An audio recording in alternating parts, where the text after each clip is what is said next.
मुर्शद meme Muhammad वाली जिस विच राग हजारा। अल्लाह फरमाउंदा तू नमाज ना पढ़े तो तेरा रिज़्क बंद नहीं करता, तेनू हाविया दोज़ख च नहीं सिटदा।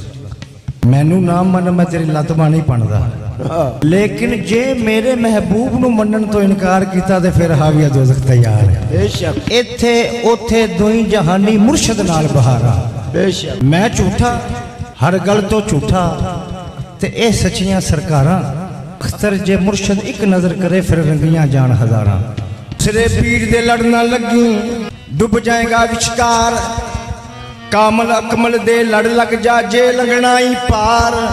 मर्द कामल दी खास निशानी ना छड़े विचकार। बुल्ले शाह